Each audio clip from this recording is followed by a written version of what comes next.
자, 오늘은 이 본문을 가지고 나오미의 절규, 쓰디쓴 내 인생, 가슴에 이렇게 확 와닿지 않나요? 네, 쓰디쓴 내 인생, 이 제목으로 말씀을 좀 나누겠습니다. 제가 2008년에 그 이제 역사 공부를 이제 그만두고 골든게이트 신학, 지금은 게이트웨이로 이름이 바뀌었는데 골든게이트 신학원에 이제 들어갔습니다. 전도사 생활을 시작을 했습니다. 여러분 뭐 짐작하시겠지만 풀타임으로 그 생업을 완전히 포기하고 주의 종으로 그렇게 살아가기 위해서 훈련받고 신학생이 되고 전도사가 되고 사역을 하고 하면 일일이 다 나누고 말씀드릴 수 없지만 말할 수 없는 하나님의 그 훈련과 테스트가 있습니다. 정말 필설로 형용할 수 없는 그런 테스트가 있고 훈련이 있습니다. 그 가운데 여러 가지가 있는데 그 가운데 경제적인 그 훈련, 정말 죽지 않을 만큼의 그런 그 경제적인 자원으로 모든 것들을 버텨내야 하는 그런 훈련도 만만치 않습니다. 저도 생각해 보면 처음 전도사 생활을 시작하면서 정말 불같은 그런 시험과 훈련을 받았던 것 같습니다. 이 산마테오에 있는 그 이제 침례교회, 한인 침례교회 그 청년부 전도사로 가서 일을 했는데, 여러분 이 신학교에 들어가서 풀타임으로 학생이 되는 거 만만치 않습니다. 제가 뭐 평생 인문학 공부를 해서 나름 도가 텄다 그러지만 그 신학 공부가 진짜 만만치 않아요. 그래서 풀타임으로 학생만 하는 것도 참 사실은 버거운데 또 이제 한인교회에서, 여러분 한인교회에서 파타임 전도사로 일을 하지만 우리 한인교회들은 뭐 그 교회만이 아니라 아주 디맨드가 많습니다. 그래서 말이 파타임이지 뭐 풀타임이에요. 일주일에 4번이나 뭐 저기 1시간 되는 거리를 새벽 예배부터 와서 이렇게 사역하고 그렇게 합니다. 근데 제가 그 섬겼던 그 교회는 사실 굉장히 재정적으로도 안정되고 아주 견실한 그런 교회로 이름이 나 있었지만, 한어부 청년부를 맡았던 저에게는 좀 굉장히 박하셨던 것 같아요. 그래서 정말 다른 파타임 전도사님의 뭐 한 3분의 1 뭐 이 정도, 3분의 1도 채 안 되는, 정말 한 달에 딱 1,000불 사례비를 받았어요. 제가 그 신학교에 뭐 한 700 스퀘어 핏 되는 그런 조그만한 기숙사에서 사는데 한 달 렌트비가 뭐 한 860불, 그러면 렌트비 내고 11조 100불 내고 그럼 한 40불 남아요. 그거 갖고 이제 기름값도 안 되는 거지. 그렇게 이제 그래서 또 아르바이트 하고 가드닝도 하고 청소도 하고 뭐 그렇게 아주 힘든 생활을 이제 경제적으로도 했습니다. 신학교에 이제 딱 들어가서 그 기숙사에 딱 들어갔는데 옆집에 아주 젊은 백인 부부가 오클라호마에서 왔어요. 뭐 24살, 5살 됐을래나? 뭐 이 정도. 더글라스라는 친구였고 그 아내는 메리 앤. 둘이 너무 예쁘고 사랑스러운 뭐 20대 초반의 그런 젊은 신학생 그리고 사역자. 그 더글라스는 인근에 있는 미국 교회에서, 이제 백인 교회에서 월십 리더를 하는 그런 사람이었습니다. 근데 그 집에 이제 딸이 하나 있는데 이제 막 1살 정도 됐어요. 막 정말 여러분 아시다시피 이 백인 여자 아이들 정말 인형 같잖아요. 눈 파랗고 머리 노랗고 얼굴 하얗고 정말 너무너무 예쁘고 사랑스러운 그런 아이가 있었어요. 그래서 막 인사를 나누고, 딸은 뭐 몇 살이니 뭐 이러면서 이제 이름이 뭐냐 이러면 물어봤더니 정말 제가 으악할 뻔했었어요. 이름이 마라랍니다. 마라. 아니 예수를 안 믿는 사람이었으면 몰라도 신학생인데 마라 나오미가 나를 나오미라고 부르지 말고 마라라고 불러라. 난 쓰다, 내 인생은 쓰다.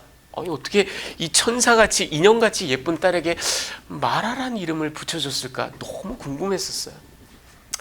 근데 아닌 게 아니라 이 옆집에 바로 벽이 붙어서 사는데, 여러분 이 한 700 스퀘어 핏 되고 방 2개짜리 그 정말 옆방에서 그 옆집 그 더글라스네 집에서 밥 먹다가 이렇게 숟가락 떨어뜨리는 소리까지 다 들려요. 정말 프라이버시가 없는 그런 환경이에요. 근데 이 더글라스, 여러분 미국의 백인들, 20대 초반의 백인들 어떤지 아시잖아요. 자신감 넘치고 낙천적이고 아주 모든 게 매사에 아주 쾌활하고. 근데 이 더글라스는 좀 달랐어요. 이 월십 인도자, 그러니까 하루 종일 주중에도 막 이렇게 찬양, 기타를 치면서 찬양을 하고 그러는데, 이 친구의 그 월십은 정말 그 비장에서 꺼내는 듯한, 네, 너무 절규하는 듯한 그런 월십을 하더라고요. 아닌 게 아니라 모르긴 몰라도 저희와 같이 그렇게 아주 혹독한 훈련 중에 있었던 게 분명합니다. 어떨 때는 그 젊은 부부가 막 서로 붙잡고 엉엉 그냥 통곡을 하고 우는 소리도 들려요. 예. 너무 제가 마음이 아프기도 했고, 또 참 이렇게 인형 같은 아이에게 왜 마라라는 이름을 지어줬을까, 그게 참 궁금하기도 했었습니다. 자, 여러분 오늘 그 마라라는 이름이 나와요. 보세요. 이야기 속으로 들어가 보면 먼저 19절 하반절에 떠들썩한 베들레헴, 이 모압 여인 룻과 함께 나오미가 베들레헴 자기 고향 땅에 돌아왔습니다. 온 마을이 떠들썩해요. 아니 이 10여 년 전에 떠났던, 못 살겠다고 떠났던 그 나오미가 맞아?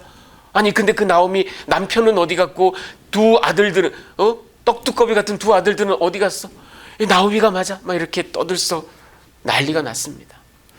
자, 그러자 20절에서 21절 나오미의 절규가 나옵니다. 나를 나오미가 아니라 마라라고 부르시오. 여러분 이 나오미란 이름은 pleasant, 희락 이런 뜻입니다. 그런데 이 마라라는 이름은 bitter, 쓰다, 아주 쓰다 이런 얘기입니다. 나를 그렇게 불러라, 마라라고 불러라. 그러면서 자기가 얘기를 하는데 그 이유가 전능자가 나를 괴롭게 하셨고, 그래서 남편과 나갈 때는 풍족하게, 이 풍족하게가 경제적인 걸 말하는 게 아니죠. 그때 떡이 없어서 떠난 거잖아요. 그게 아니라 남편도 있고 떡두꺼비 같은 두 아들도 있고 풍족하게 나갔는데 이제는 세 남자를 다 잃고 빈털터리가 돼서 돌아왔다. 그러니 나에게 희락이란 이름이 얼토당토 않다. 그러니 내 인생은 쓰디쓰니 나를 마라라 불러라. 이렇게 얘기를 합니다. 자, 그리고 이제 세 번째는 귀향의 시기를 성경 기자가 22절에 나오미와 모압 여인 그 자부 룻이 베들레헴에 도착했는데 이때가 보리추수 막 시작할 무렵이다 하고 아주 의미심장한 얘기를 한마디 딱 넣습니다. 이때가 우리 양력으로 치면 4월 말에서 5월 초 정도 됩니다. 보리 수확 시기가. 자, 여러분 오늘 이 짧은 본문인데 이 짧은 본문을 가지고 제가 여러분께 세 가지 메시지를 좀 함께 나눠드리기 원합니다. 그 첫 번째가 이겁니다. 제목이 마라 내 인생. 여러분 이게 비단 나오미의 절규만이 아닐 듯합니다. 살아가면서 우리가 내 인생은 쓰디쓰다 이런 생각과 말을 분명히 했을 겁니다. 저 역시. 여러분 야고보서 우리 3장 5절 6절을 한번 같이 읽어볼까요? 자, 이와 같이 시작.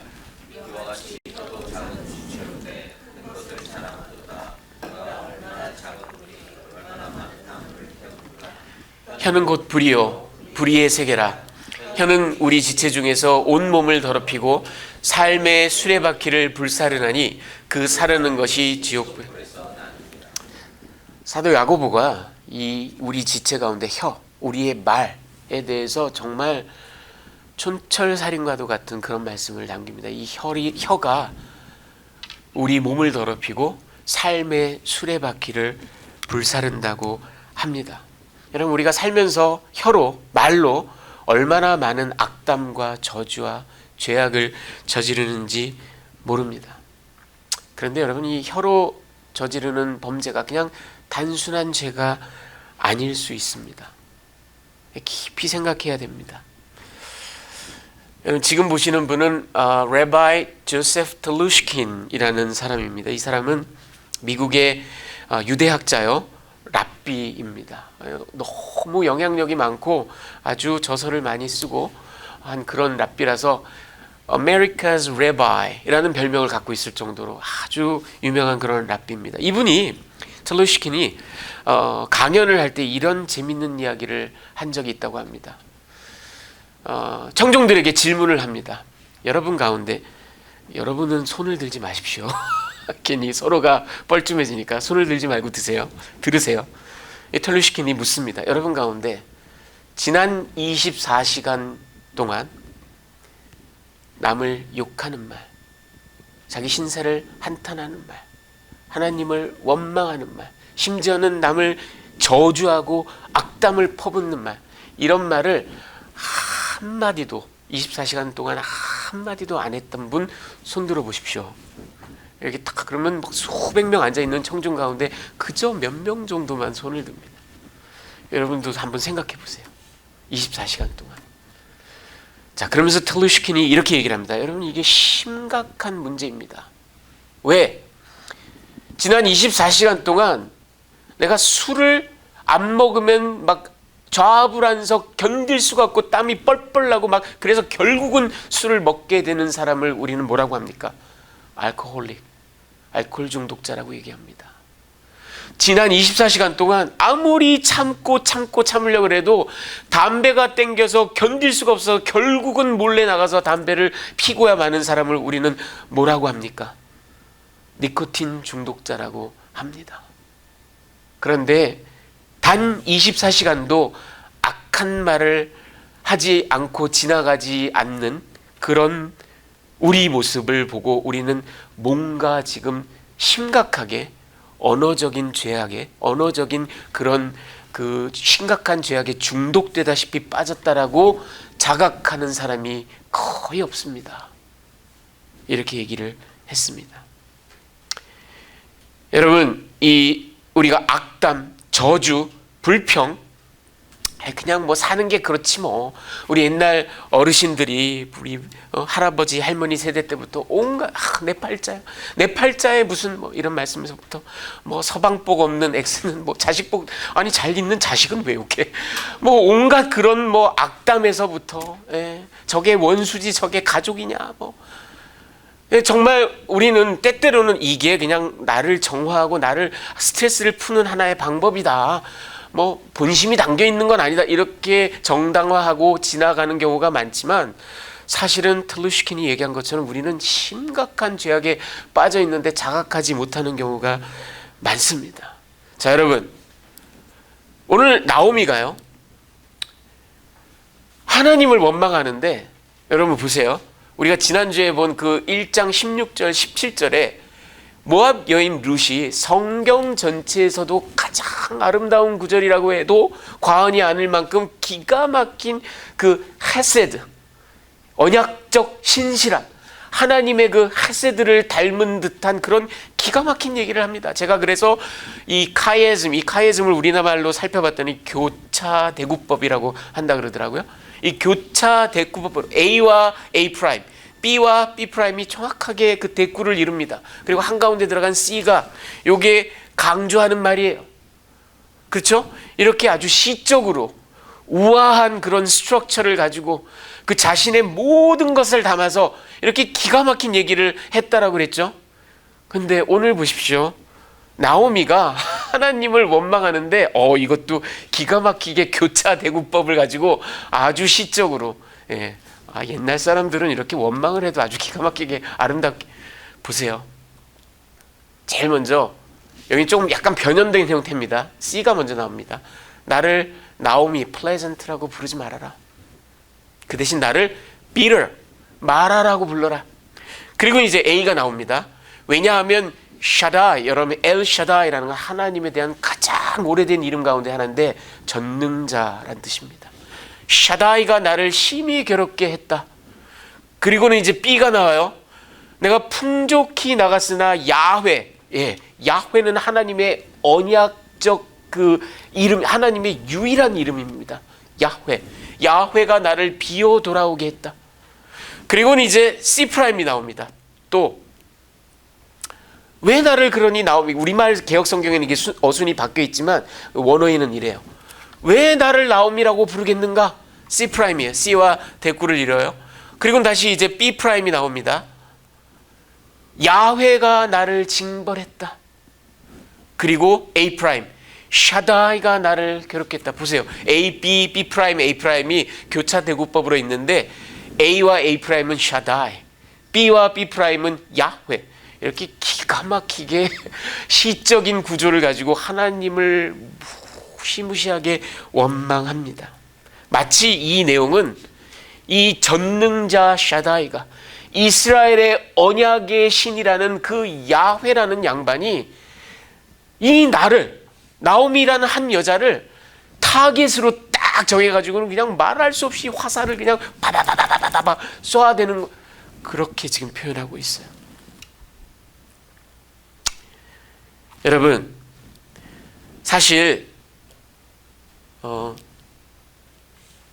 이름이 C, 나를 나옴이라고 부르지 말아라, 마라라고 불러라. 이게 이제 강조되는 거죠. 자, 여러분, 사실 남을 욕하고 저주하고 악담하고 그 사람은 이게 틀렸어, 그 사람은 천벌을 받아야 돼, 뭐 이런 거는요, 가만히 생각해 보면 그래도 귀여운 죄입니다. 귀여운 죄예요. 가장 극심한 형태는 하나님을 규탄하는 겁니다. 그리고 이 하나님을 규탄하는 게 교묘하게 하나님은 엉망이야, 하나님은 가짜야, 하나님은 못됐어, 이렇게 우리는 누구도 얘기하지 않아요. 그 대신 하나님을 규탄을 하는데 다른 방법으로 규탄합니다. 내 인생은 이게 뭐냐, 내 인생은 쓰디쓰다, 팔자가 이게 뭐냐. 자기를 한탄하는 것이 사실은 그 마음의 심중에 내 인생을 이토록 쓰디쓰게 만든 당사자는 바로 하나님 당신입니다 라고 하나님을 규탄하는 겁니다. 여러분, 우리 인간의 가장 본원적인 이 태고적부터, 아담과 하와 때부터 그 선악과를 따먹었던 그 태고적부터 가장 본원적인 죄악을 우리가 가만히 묵상해 보면 이게 왕권 찬탈이에요. 하나님을 몰아내는 거예요. 그런데 이 하나님을 몰아내고 하는 그 행위가 두 가지 형태로 나타납니다. 제가 보기에. 근데 그 두 개가 극단적으로 반대 스펙트럼에 있어요. 하나가 뭐냐면 자기를 극도로 우상시하는 겁니다. 오로지 나를 높이는 거예요. 내가 최고예요. 나의 의로움, 또 나의 도덕성, 나의 재능, 나의 가치, 이거를 뭐 그냥 최고로 높이는 게, 이게 하나님을 몰아내고 우리가 하는 우상숭배의 한 가지 극단적인 형태라면, 또 다른 한 가지 형태의 극단적인 형태는 뭐냐면 자기 연민, 자기 비하, 세상에서 내가 가장 불행하다, 나만큼 고통스러운 사람은 이 세상에 아무도 없다. 그런데 그 자기 연민과 자기 비하와 한탄이 결국은 하나님을 대상으로 하고 하나님께 불평과 불만을 쏟아내는 일에 그저 다른 형태에 불과하다라는 겁니다. 여러분, 참 가만히 생각해 보십시오. 이게 태고적부터 우리 인간의 아주 그 컨시스턴트한, 일관된 그런 죄된 모습입니다. 태초의 형제가 가인이 아벨을 죽이고 나서 하나님께 뭐라고 합니까? 내가 내 아우를 지키는 자니까 왜 나한테 그런 직책을 주십니까? 여러분, 욥이 뭐라고 얘기합니까? 내가 태어난 날이 저주를 받았으면 좋았을 것을, 나에게 저주를 물린 그 모태의 저주를 받았으면 좋았을 것을. 여러분, 출애굽을 하던 이스라엘 백성들이 뭐라고 합니까? 애굽에 매장지가 없더냐? 왜 우리를 여기까지 끌어내서 왜 우리에게 이토록 어려운 일을 시키냐? 여러분, 오늘 나오미가 뭐라고 얘기합니까? 내 인생은 쓰디쓰다. 하나님이 내 인생을 이토록 망쳐놨다. 심지어 신약에 가보면 복음서에 우리 예수님과 이야기를 나눈 요한복음에 보면은 5장에 보면 그 38년 된 중풍병자 뭐라고 합니까? 베데스다 연못물이 동해도 아무도 나를 이끌어주는 사람이 없어. 나만 이렇게. 여러분, 내 인생은 쓰디쓰다. 난 저주를 받았다. 난 세상에서 가장 불행하다. 그리고 이 모든 건 아주 가학적이고 세디스틱하고 도대체가 공의롭지 못한 하나님의 어떤 그런 행위다. 그렇게 하나님을 저주하고 욕하고 불평불만을 쏟아내는 것. 여러분, 이게 우리 말을 통해서, 이게 그렇게 단순한 죄가 아닙니다. 여러분, 이 유진 피터슨이라는 미국의 얼마 전에 돌아가셨는데 영성 신학자가 있습니다. 이분이 이런 얘기를 했습니다. Where Your Treasure Is라는 그런 책에 이런 말을 했습니다. 자기 자신을 측은히 여기는 것은 오늘날 예술의 형태로까지 발전했다. 이전에 현명했던 세대라면 풍자극으로 조롱이나 하던 그런 푸념, 와이닝, 그리고 훌쩍거림, 이런 것들을 오늘날 우리에게는 이런 것들이 오늘날 우리에겐 베스트셀러의 위치를 차지한다. 여러분, 컬처가 이렇게, 여러분 우리나라 방송 뭐 이런 것도 가만 보면요, 전 예능 프로그램을 그렇게 좋아하지 않고 보지 않는데 그런 걸 보면은 가장 사랑받는 소재가 뭡니까? 사연팔이에요. 사연팔이. 네, 사연팔이. 마라 my life, 스디슨 내 인생. 여러분, 이게 그냥 살아가면서 너무 고통스러우니까 나도 모르게 외마디처럼 그냥 나오는 말이겠거니 그렇게 생각하기 쉽지만 아니요. 사실은 굉장히 본원적인 우리의 죄성과 연결되어 있고 하나님에 대한 규탄, 하나님에 대한 원망이 아주 이렇게 알알이 빼곡히 박혀있는 그런 우리가 부지부식간에 잘 알지 못하면서 하는 그런 죄악입니다. 자, 여러분, 오늘 나오미가 두 번째 메시지, 이런 불평과 불만을, 하나님에 대한 규탄, 고소를 막 쏟아내는데, 그런데 여러분, 제가 여러분과 나누길 원하는 두 번째 메시지는 이겁니다. 아니요, 역설적이지만 뜻밖이지만 쓰디쓴 인생이기에 달디단 은혜, 이거를 우리가 봤으면 좋겠습니다. 여러분, 오늘 우리가 이 본문을 읽으면서 여러분이 성경을 좀 읽고 그 다음에 신앙생활을 하셨다면 자동적으로 떠오르는 본문이 하나 있습니다. 출애굽기 15장입니다. 우리 같이 한번 22절 23절을 읽어보겠습니다. 모세가, 자 시작. 모세가 홍해에서 이스라엘을 인도하매 그들이 나와서 스로 강에로 들어가서 거기서 사흘 길을 걸었으나 물을 얻지 못하고 마라에 이르렀더니 그곳 물이 써서 마시지 못하겠으므로 그 이름을 마라라 하였더라. 여러분이 저 마라가 오늘 나오미가 말한 마라와 영어도 그렇고 히브리어도 그렇고 스펠링이 살짝 달라요. 예, 하지만 어원은 같습니다. 마르라는 어원에서 나온 말인데 그게 bitter, 쓰다라는 뜻이에요. 그러니까 그럼 결국 같은 이름이라고 보셔도 무방합니다. 자, 여러분 지도를 좀 보여드릴게요. 보세요. 이게 시나이 반도가 이렇게 있고 왼편에 애굽에서 이제 출발을 해서 지금 올라가는 이 동그라미가 많은 성경학자들이 모세가 홍해를 갈랐던 그 얌숲라고 말하는 곳인데 요 지점일 것이다 라고 우리가 생각을 합니다. 그리고 저 빨간 선 밑으로 쭉 내려가서 저 시나이 반도의 남쪽 끝, 여기가 아마 시내산일 것이다 라고 이제 우리가 많이들 추측합니다. 그런데 저 홍해에서 동남쪽으로 한 45마일, 50마일 정도 내려가면 아인 하와라라는 그런 우물이 나옵니다. 많은 성경학자들이 여기가 바로 그 마라가 아니겠는가 그렇게 이야기를 합니다. 왜냐하면 여기가 한 45마일, 50마일 큰 무리가 갈 때 약 사흘길 정도 됩니다. 네, 사흘길 정도 되고요. 그 다음에 지금 보시는 분은 에드워드 로빈슨이라고 19세기 미국의 아주 위대한 성서 지리학자, 성서 고고학자입니다. 이 사람이 성서 지리학의 아버지다 이런 평가를 받는 사람입니다. 이 사람이 팔레스타인을 연구하고 이 아인 하와라를 연구하면서 그 아인 하와라에 대해서 이렇게 표현을 한 바가 있습니다. 이곳 물 웅덩이는 직경이 6에서 8피트 정도이고 수심은 약 2피트 정도이다. 물맛은 불쾌하고 소금기가 있고 약간 씁쓸하다. 아랍 사람들은 그 지역 물 가운데 최악이라고 여긴다. 아마도 여기가 마라인 듯합니다.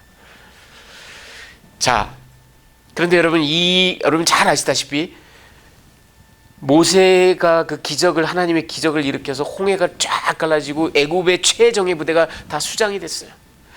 그리고는 막 축제를 벌이고 막 노래를 부르고 춤을 추고 하나님을 찬양하고 나서 이제 광야, 수르 광야길로 딱 들어서서 사흘길 갔을 때 아까 그 아인 하와라에 왔습니다. 그런데 그곳에서 막 여러분 레파토리 아까 말 18번 있죠? 이 애굽의 매장지가 없어서 우리를 그런데 여러분 출애굽기 8장 27절을 한번 같이 읽어보실까요? 우리가 시작. 우리가 사흘길쯤 광야로 들어가서 우리에게 명령하시는 대로 하려 하나이다. 여러분 모세가 바로에게 한 얘기입니다. 그리고 이 이야기는 마치 무슨 후렴구 코러스처럼 계속해서 4번 5번 나와요. 우리로 사흘길쯤 광야로 들어가서 야훼를 예배하게 해주십시오. 이게 하나님의 명령이에요. 자, 그럼 여러분 이게 뭐예요? 사흘길 정도 갔던 그 마라 그 웅덩이가 하나님이 지정하신 첫 예배 장소였던 겁니다. 첫 예배 장소였던 거예요. 그런데 그곳에서 그들은 예배를 드리는 게 아니라 애굽에 매장지가 없어서 우리를 이따위로 하나님께 불평불만하고 모세에게 불평불만을 하는 겁니다. 여러분 오늘 썬데이인데 여러분 지난 목요일 날 누구를 만나셨어요? 지난 목요일 날 직장에서 어떤 일을 하셨습니까? 점심 때 뭘 드셨어요? 다 기억하시죠? 불과 3일 전. 여러분 저들 이스라엘 사람들은 지금 3일 전에 눈앞에서 홍해가 갈라졌다가 홍해가 애굽 최정예 부대를 수장시키는 모습을 두 눈으로 봤어요. 예. 불과 3일 전에. 그리고 이제 3일 뒤에 하나님이 지정하신 예배 장소에 왔습니다. 비록 물이 쓰더라도 여러분 비록 물이 쓰더라도 3일 전에 우리를 이전에도 본 적이 없었고 앞으로도 있을 수 없는 그런 어마무시한 기적으로 우리를 살리신 그 야훼라면 비록 물이 쓰더라도 우리에게 뭔가 다른 방법으로 우리를 먹이실 것이다. 우리를 살리실 것이다. 그들은 믿었어야 돼요. 그리고 오히려 그 쓴 물이 있는 장소에서 하나님 당신은 위대하십니다. 하나님 당신은 신실하십니다. 예배 드렸어야 합니다. 찬양했어야 합니다. 그런데 그들은 그렇게 하지 않았어요. 여러분 이 이야기의 결국은 뒤가 어떻게 되는지 우리는 알고 있습니다. 하나님께서 저 욕하고 원망하고 저주하는 인간들을 쓸어버리신 게 아니라 그들을 그래도 긍휼히 여기셔서 모세에게 명해서 나무 하나를 집어넣어라. 그랬더니 그 물이 달디단 물로 바뀝니다. 이 패역한 백성들에게 하나님께서 달디단 물을, 달디단 은혜를 베푸셨습니다. 여러분 우리는 이 이야기를 알고 있습니다. 여러분 공교롭게도 모압 땅에서 베들레헴까지가 약 65마일 정도 돼요. 큰 무리가 아닌 두 여인이라면 한 3일 정도 열심히 걸어가면 갈 길입니다.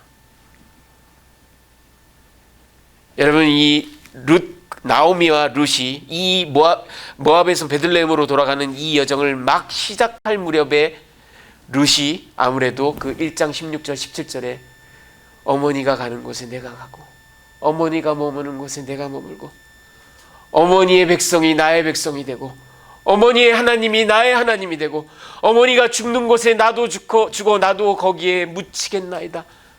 나의 이 선을 끊을 시에 내가 어길 시에 야훼께서 나를 벌하시기 원하나이다. 이런 기가 막힌 얘기를 했어요.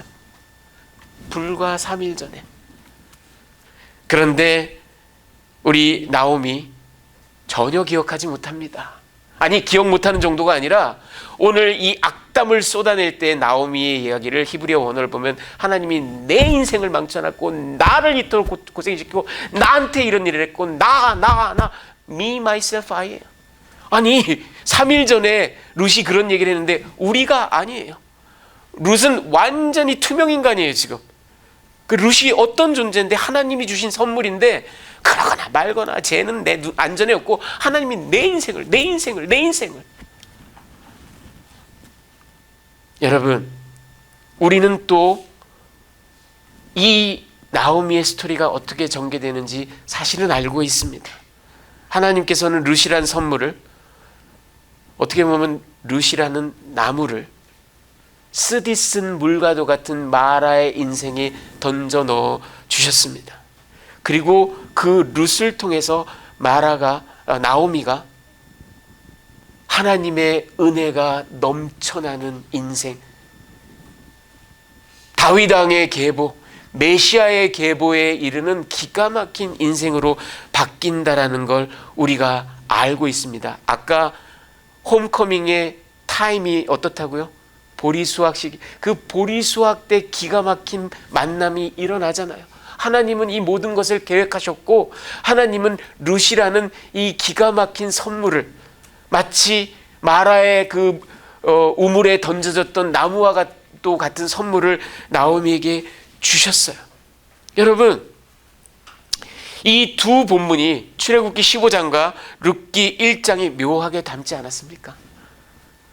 쓴물 마라에 나무를 넣어주신 하나님, 쓰디쓴 인생, 자기 스스로 마라라고 이름 붙인 그 나오미의 인생에 룻이라는 그 나무를 넣어주신 하나님. 이 나무가 뭘 말하겠어요, 여러분?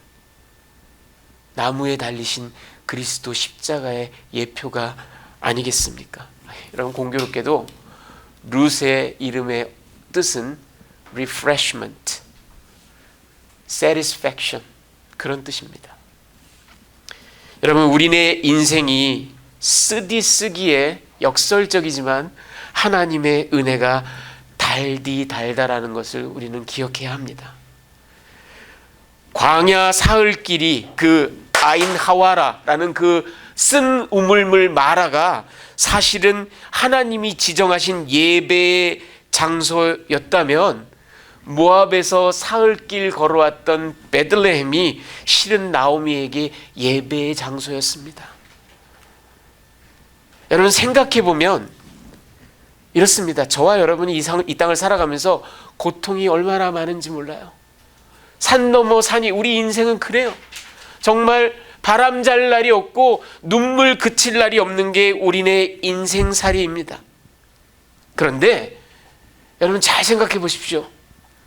그 고통이 주저앉고 쓰디쓴 내 인생을 노래를 부르고 하나님 나한테 이르실 수 있어요, 원망을 하는 장소가 아닙니다. 여러분, 사실은 역설적이지만 아니 이게 무슨 소리야 싶으시겠지만 그 고통의 현장이 저와 여러분이 사실은 하나님을 예배하고 찬양해야 될 현장입니다. 왜? 우리 처연한 인생을 기필코 건지실 하나님, 아들까지 보내주신 하나님, 그리고 지금은 내가 알 길이 없지만 종래에는 나의 인생을 바꾸실 하나님, 하나님의 신실하심을 끝까지 보여주실 그 하나님을 우리가 믿는다면 여러분, 우리의 고통은 사실은 그 예행 연습이에요. 그걸 생각나게 하는 그런 요소일 뿐입니다. 여러분, 영국의 위대한 변증가 C.S. 루이스가 영광의 무게라는 그 설교에서 이런 얘기를 했습니다. 주께서 보시기에 우리의 desire, 우리의 열망은 너무 강한 것이 아니라 너무 약하다. 우리는 영원한 기쁨이 주어졌건만 술과 섹스와 야망에 탐닉하는 냉담하기 그지없는 존재인데, 이는 마치 바닷가에서 휴일을 만끽할 수 있는 선물이 뭘 의미하는지조차 상상도 못하기에 그저 도시 빈민굴에서 머드파이, 진흙파이나 만들고 싶어하는 무지한 어린 아이와 같은 일이다. 여러분, 고통이 하나님을 원망해야 되는 이유가 아니라 사실은 어떻게 보면 하나님께서 얘야, 지금 너희들이 그렇게 애태우고 안달복달하고 있는 돈 명예, 쾌락, 이 땅의 모든 것들 사실은 머드파이란다. 진흙파이란다. 눈을 들어서 영혼을 바라보렴. 그리고 나의 신실함을 바라보렴. 이것을 우리가 못 알아먹으니까 하나님께서 우리에게 끊임없이 각성시켜주는 하나님의 교육 기자재예요. 고통은 그런 겁니다. 여러분, 제가 이런 묵상을 하고 나서 드디어 무릎을 탁 치면서 그 나보다 20살이나 젊어 보이는 그 눈 파란 백인 젊은 부부가 정말 철없어서 내 인생은 정말 쓰디써. 난 정말 너무 힘들어. 그리고 딸 이름을 마라라고 지은 게 아니라 바로 이거. 비록 지금 광야길을 걷고 있지만, 비록 지금 너무나 고통스러운 순간들을 지내고 있지만 하나님께서 이 인생을 달디단 은혜로 바꾸실 것이다라는 그 확실한 믿음, 그게 있었기 때문에 그 인형 같은 딸에게 마라라고 이름을 지어줬구나. 야, 그 믿음이 대단하구나. 여러분, 끝으로 그래서 마지막으로 짧게, 그러니 우리에겐 감사가, 여러분, 하나님의 은혜가 있기에, 물론 여러분 지금 이 나오미의 처한 현실이 그야말로 다윗이 얘기한 사망의 음침한 골짜기가 아니겠습니까? 그 고대 세계, 그렇죠? 예, 남편도 잃고 두 아들도 잃고 빈털터리가 돼서, 그러니 하나님을 원망하는 게 인간적으로 이해를 못하는 바는 아닙니다. 하지만 어떻습니까, 여러분? 우리는 그녀의 이후 이야기를 압니다. 하나님이 어떻게 신실함과 긍휼과 은혜를, 루시라는 선물을 통하여 그녀의 인생을 완전히 바꾸시고 그녀를 통하여 메시아가 오게 하셨는지를 우리는 압니다. 여러분은 지금 얼마나 처절한 고통 가운데 절규하고 계십니까? 여러분은 얼마나 내 인생은 왜 이토록 쓰디쓴가?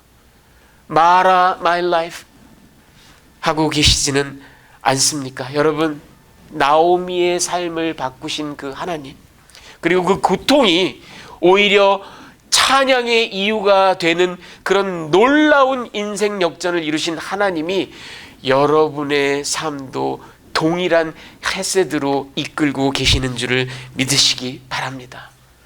그렇다면 여러분, 우리는 고통 가운데서 예배할 수 있어요. 고통 가운데서 하나님을 찬양할 수 있습니다. 여러분, 끝으로 지금 보시는 분은 버지니아 스템 오웬스라는 미국의 여류 작가이고 기독교 작가입니다. 이분이 한 얘기 중에 제가 참 좋아하는 얘기가 있어요. 보세요. 감사는 깨달음의 결과가 아니라 오히려 깨달음으로의 접근 통로, 액세스라는 겁니다. 여러분, 우리가 감사 제목들 막 나누죠. 하나님이 이렇게 해주셨어. 하나님이 우리 아이에게 이렇게 해주셨어. 그것도 귀해요. 그것도 너무 귀한 일입니다. 감사할 줄 모르고 지내는 것보다 조건들을 감사의 이유들을 막 찾아가면서 이런 일을 해주신 하나님, 이런 일을 해주신 하나님, 이런 일을 해주신 하나님 감사합니다. 너무너무 귀한 일이에요. 하지만 여러분은 한 걸음 더 나가는 믿음의 소유자가 되십시오. 오웬스의 말에 의하면 내가 하나님이 이런 일을 해주셨구나 하고 perception, 깨달았기 때문에 감사를 드리는 게 아니라는 거예요. 여러분, 오히려 고통 가운데 아무런 조건이, 감사 조건이 보이지 않는 가운데에도 하나님 감사합니다. 하나님 당신은 위대하십니다. 하나님 당신의 은혜는 끝이 없습니다. 당신은 신실하십니다. 우리가 감사를 올려드리면 그게 깨달음의 액세스가 된다는 겁니다. 진짜 하나님이 이런 일들을 하셨구나. 그러니 여러분, 이 말을 기억하시면서 어떤 상황 속에서도 악담하거나 불평하거나 좌절하거나 저주하는 그런 여러분이 아니라 오히려 그 고통의 장소에서 하나님을 붙들고 하나님을 예배하고 하나님께 감사를 올려드리는 여러분이 되시기를 바랍니다. 자, 사도 바울이 고린도 교인들에게 전한 이 이야기를 같이 읽으면서 말씀을 맺겠습니다. 9절, 12장 9절 10절 나에게 시작. 내 은혜가 내게 족하도다. 이는 내 능력이 약한 데서 온전하여짐이라 하신지라. 그러므로 도리어 크게 기뻐함으로 나의 여러 약한 것들에 대하여 자랑하리니 이는 그리스도의 능력이 내게 머물게 하려 함이라. 그러므로 내가 그리스도를 위하여 약한 것들과 능욕과 궁핍과 박해와 공고를 기뻐하노니 이는 내가 약한 그때에 강함이라. 아멘. 여러분, 사도 바울이 육체의 가시를 놓고 기도했으나 하나님께서 내 은혜가 내게 족하다. 이 말씀을 들으면서 바울이 한 이야기입니다. 여러분, 나의 연약함이, 나의 궁핍함이, 나의 곤고로움이 오히려 그리스도가 강해지는 바로 그 순간임을, 그리고 그 그리스도로 인하여 우리가 강인하고 오히려 기뻐할 수 있다라는 것. 그래서 오늘 나오미가 쓰디쓴 내 인생 그렇게 말했지만 저와 여러분은 비록 쓰디쓴 내 인생이지만 은혜가 달디답니다. 달디단 은혜. 그렇게 노래하시는 저와 여러분이 되시기를 주님의 귀하신 이름으로 축원합니다. 같이 기도하시겠습니다.